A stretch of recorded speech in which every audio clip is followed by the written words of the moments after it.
Thank you so much, Lara, and thanks to everyone at Spoken Ink for making this happen, for inviting me and getting it online. I wish I could be in Burnaby in the beautiful Deer Lake Gallery as planned, but this is definitely the next best thing. I'm going to read tonight from my two books of fiction, giving you a taste of each of them. Lara mentioned my poetry as well. If you're interested in hearing some of that, I'll be reading tomorrow night when Vancouver's Poets Corner series also goes online for the first time. I'm going to begin with a passage from my novella, Tower. This book is more than a year and a half old, but I definitely wanted it to have an airing in BC since it's largely set there, on a Gulf island, not a real one that I invented, and in Vancouver and Victoria. And it was published by Fish Gotta Swim Editions, a small press run by two fantastic women, one of whom, Teresa Kishkan, lives on the Sunshine Coast. So this scene comes about halfway through the book, and you'll meet two of my three main characters. Arliss, a woman who lives rather an isolated life on this island, and Chicory, her daughter, who's just turned 15 at this point in the story. So just a brief setup. Chicory is back at home after making some dubious decisions that her mother had to rescue her from. The scene picks up after an argument between them. Chicory stomps up the stairs to her bedroom. She doesn't want Arliss to see the tears threatening to swamp her. Her first impulse, slam the door, lock Arliss out. But she tells herself she won't give her the satisfaction. Instead, she closes it softly, so she can just hear the latch click and catch. It feels weird to see her bed, the posters, all her things looking suddenly strange. The first night away in as long as she can remember, and now her clothes, wrinkled and unfresh smelling, remind her that she'd slept in them, tossing and turning on an apartment floor, barraged by city noises. Now the horseshoe-shaped barbell in her nose shifts as she breathes, and she feels the bead on each end rest heavily above her lip. Her hair clings to her head, a rat's nest. She can feel tears leaking from her eyes as she realizes how badly she's screwed up.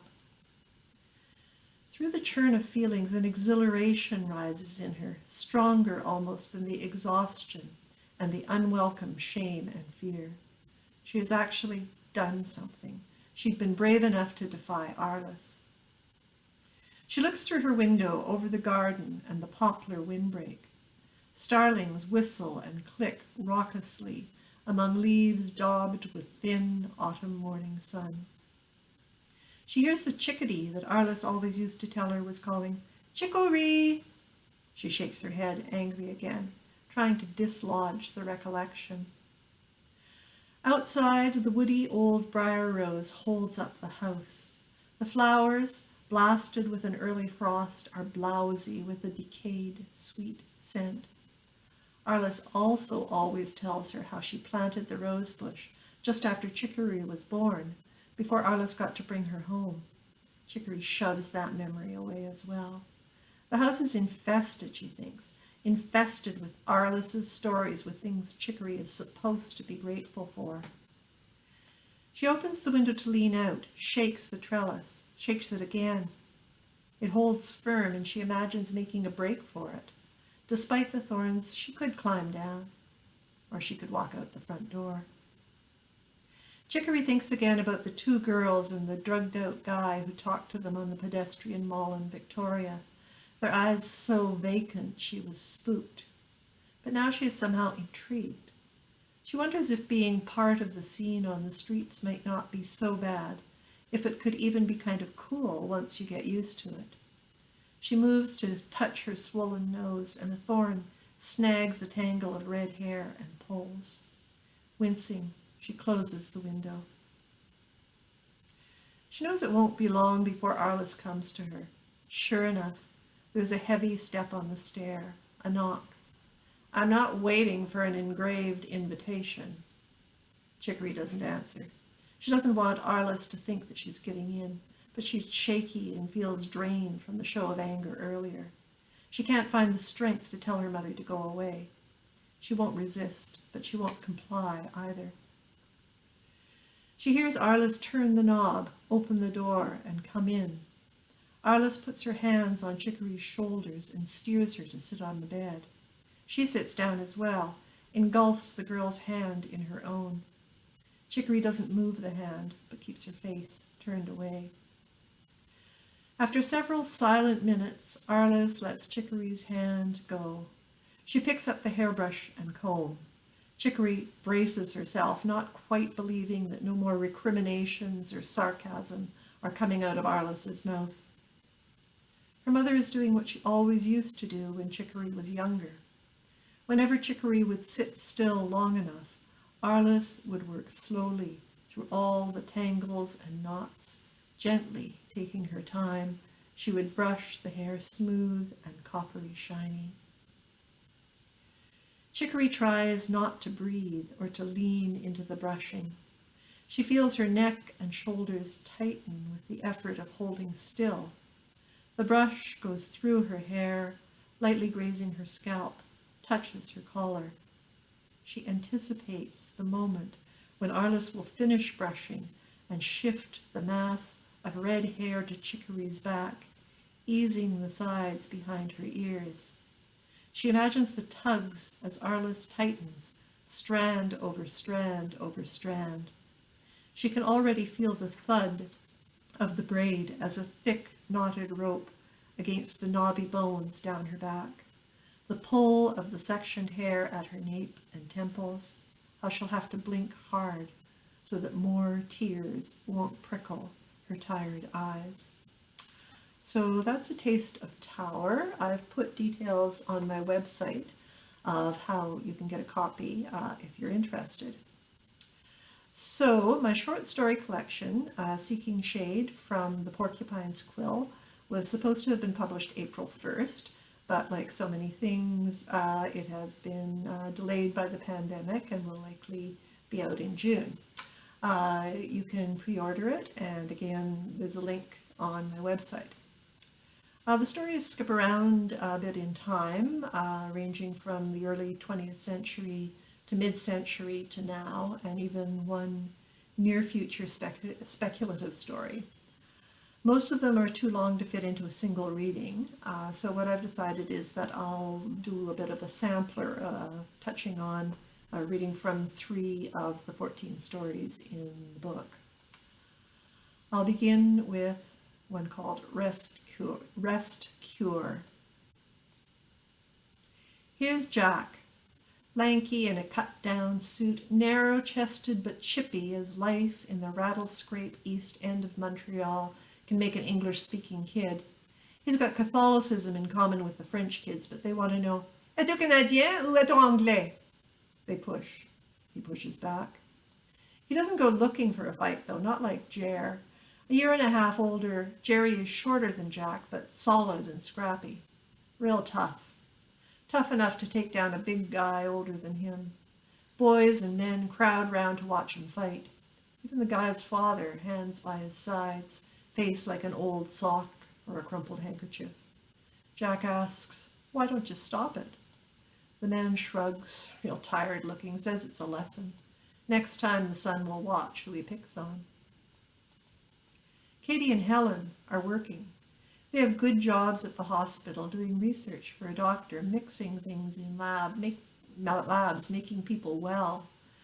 The doctor made a big impression on his sisters, talking about people dying of the consumption and not enough beds for them all. The charity wards are full, and the rest cure is the only thing for bad lungs. Worried about his cough, the girls pulled strings for him. That's how Jack ended up in this place, like a bump on a log. The doctors call it chasing the cure, but Jack knows that's a load of bull. You can't chase anything when you're lying still.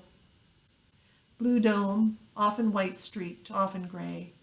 You don't see a sky like that in the city, and his mother and the girls are agog over its beauty when they come to see him. They make the same winding train trip Jack had taken, steam whistle wailing, sounding lonely as hell, and that's how he feels in this bed, this basket on wheels. He has to lie here all the time, on this porch and in the dark night, dormitories full of the snores and farts of strangers, old men and young ones, many no older than Jack. The dome is a blue bowl, inverted, held up by the mountains.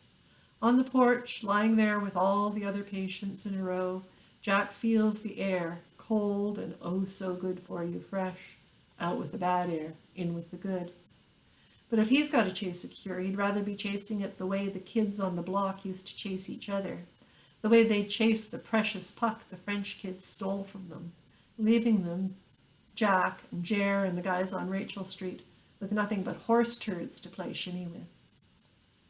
Some of the people are really sick, skeleton skinny, coughing themselves hollow.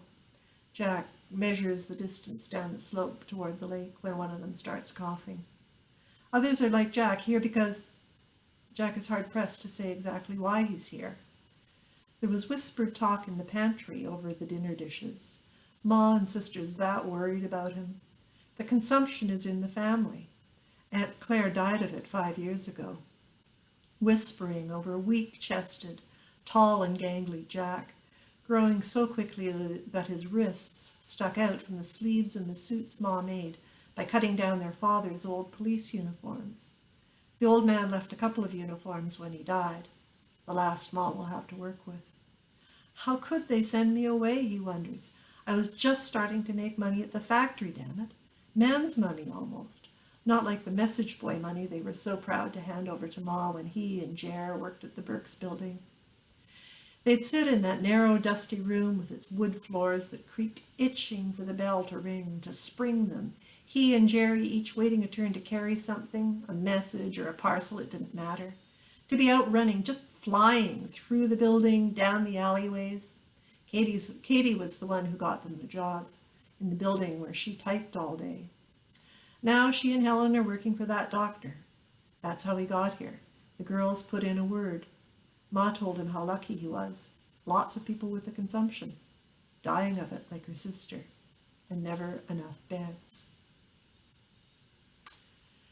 Next I'll read the title story of the collection. It's got 2 voices, but I think it's pretty clear when they change. The story is called Seeking Shade. I rocked on my heels in the dry dirt. My legs have gone all tingly as me and Mom and Pammy crouched there in somebody's garden on a street where I'd never been before. I felt the sun hot on my back, making patterns with the shadows of beanstalks and rustly corn. I wanted to yell for somebody to come and help, but my throat was dusty and nobody was there who could help us anyway. I hugged the stupid ballerina doll, but I felt like throwing it away. What could I do? I knew I was supposed to do something. When we were waiting for Daddy's taxi after breakfast, he'd said, "Celia, you're a big girl now." He said I was responsible, but I was supposed to take care of Mom and Pammy when he was away. I laughed to think about me taking care of a grown-up, but Daddy wasn't laughing. He held my shoulders, and his face was real serious. I nodded and made my face serious, too. Responsible. Responsible means it's your fault if there's a mess, and I knew being in this garden was a big mess. I didn't know whose garden it was, and I don't think Mom did either. She wouldn't even listen to me, shushed me to be quiet like we were playing hide and seek. But I knew we weren't playing a game. As the taxi finally arrived, Judith looked through the shears at her husband and her daughter on the driveway. Celia, still in her summer pajamas with ruffles, brown hair with bangs straight across her serious round face, looking up, hanging on her father's every word. Tom, looming over Celia in his topcoat, ridiculous in this weather, hat shading his face. Judith couldn't catch his expression, but saw Celia squint as she gazed up at him. Was he trying to get the girl on his side, just like he did everybody else? Tom clapped Celia on the shoulder, and Judith caught her breath as, finally, he got into the taxi, tipping his head out the window to say something as the driver backed out. She watched Celia continue to wave, slowing as the car reached the end of the block. Judith spun away, scanned the schedule again. Yes, she'd miss the train and she'd need to rush to the bank before it closed. He'd left so damn late. Why hadn't he gone into the office early like usual? Instead, he took his sweet time, eating the eggs and bacon and toast he said he needed, packing, getting her to re-iron the shirt for the presentation in Calgary. Surely he didn't know. He'd never look in this drawer where she'd hidden the schedules among newspaper clippings. Recipes she hoped he'd like, beef stew that might come close to his mother's. So, no train. The bus for Vancouver left at 4:30 and his plane just before 2. He'd be safely gone by the time she got herself and the kids on the Greyhound. Pammy, her little one, was still eating breakfast. Judith looked through the window again, saw that Celia had stayed on the driveway, poking with one bare toe at dirt jammed into a joint of the pavement, dirt blown in by the interminable wind. Pammy was a big pain all morning. She kept jumping around and singing the ABC song loud and over and over. She really bugged me, but Mummy wouldn't even listen. Mummy opened and shut kitchen drawers, yanked the curtain pulls. She was all clatters. She let us have grape Kool-Aid. Pammy spilled lots of hers. The macaroni and cheese Mummy plunked down for lunch was soggy with milk. I thought about scraping my plate straight into the garbage bin like Daddy did the other night, but decided I'd better not. My stomach felt funny, but I ate anyway. Back when Judith had first gotten engaged to Tom, her sister's letter had been short. She'd said Judith was a fool for marrying someone who couldn't even bother to come and meet her family. Judith had gone ahead and married him anyway. Now she was paying the price. But earlier this year, her doctor had told her Tom wasn't a bad man, that she should be glad he didn't hit her or cheat on her. She tried to keep the house in order so Tom wouldn't raise his eyebrows that way. She dreaded his return every lunchtime.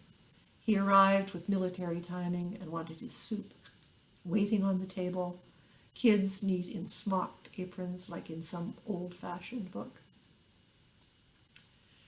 And I'll close with the beginning of the last story in the book. It's called Fairy Tales for Survivors. My voice is cracked, the cup is crazed, the well is dry. I am new to storytelling, at least this kind. I want to fumble for a hand, look into a face, but the one I'm seeking, some wise elder, whoever she may be, is not there. I arrived at this circle 7 weeks ago, holding a strip of paper torn from a poster pinned to the crowded public library bulletin board. Storytelling for Survivors, it said, with a 2-sentence blurb that included the date and time of the first meeting. The room numbers led along a maze of corridors in the community center. Room 214 was tucked into a back corner. I listened while Stacy talked about the objectives, the ground rules. Intense Stacy of the wild red hair, ruched up on one side with a large ivory-colored comb. I still haven't decided if it is exotic and gorgeous or just strange. She talked about a collective unconscious, about therapeutic benefits, catharsis, and comfort. She said the endorphins, or was it hormones, pheromones, something like that anyway, that we'd release would guard against those cancer cells ever having the temerity to come back. She challenged us to think of sieges, of fierce Boudica or patient Demeter. We were to tell our own stories, but wrap them in those older ones. Myth or fairy tale, our choice. Stacy's voice rose into high registers, squeaked as she twisted papers in her fist, craned to look around at the group of women. Most of us kept our eyes down and slipped away after the meeting without staying to talk to Stacy or each other. But I did return for the next session and the one after. So did most of the other women. Over the weeks, we've indeed heard some stories. Women putting on armor, piece by piece, to gird themselves like Amazons for months of chemo. Stacy exhorting us to huff and puff and blow the bad cells away. There have been hugs. I wasn't yet a survivor when the group first gathered. My procedure was then still several weeks off. I was in suspended animation, a gathering of dust over my days. I'm still not sure whether I belong. But every week the circle of those who had told their stories grew, and the stories closed round me. I struggled with how I could begin, how to imagine what old tale might jive with my own. The thyroid nodule, a lump in my throat that felt like something caught there. Could that be Snow White's bite of apple, and my long waking somnambulance her enchanted sleep? No, I decided that there was another enchanted sleep that might suit me better, beginning with the old woman at her spinning wheel, high in the palace of the princess best known for her 100-year slumber. It was long ago. Ah, the old woman's voice, a croak from a leathery throat. She was older than anyone I'd ever known. Yes, long ago, when my parents, by contrast, seemed so very youthful. They were tanned, they were lithe and lean from their jogging, their tennis and handball. I never fit neatly into their fairy tale world. I'd be brought out for show at their shiny parties, my hand firmly held by my nanny. Don't touch, the constant refrain.